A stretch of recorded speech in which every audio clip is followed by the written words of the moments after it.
السلام علیکم۔ ملکی اور غیر ملکی تازہ ترین خبروں اور کرنٹ ایشو سے باخبر رہنے کے لیے ہمارے ساتھ رہیں۔ رخ کریں گے کھیلوں کی دنیا کا۔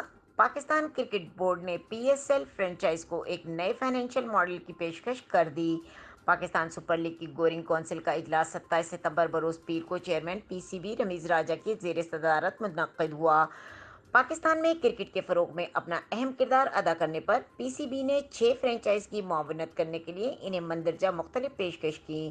H B L, P S L 5 اور 6 کے لیے انہیں کووڈ 19 ریلیف دینا، H B L P S L کے 7ویں ایڈیشن سے 20ویں ایڈیشن تک سینٹرل پول آف ریونیو میں ان کی شیئر میں اضافہ کرنا، ڈالر کا ریٹ مقرر کرنا۔ Chairman P C B Ramiz Raja کا کہنا ہے کہ پی سی بی نے قانونی اور کانٹریکٹ کے تقاضوں کو پیش نظر رکھتے ہوئے فرنچائز کو ایک نئے فائنینشل ماڈل کی پیشکش کی ہے، جس کا مقصد صرف فرنچائز کے خدشات کو دور کر کے ان کے ساتھ تعاون کرنا ہے۔ پی سی بی کو امید ہے کہ franchise H B L P S L کے برانڈ کو مستحکم کرنے کے لیے اس پیشکش کو قبول کریں گے۔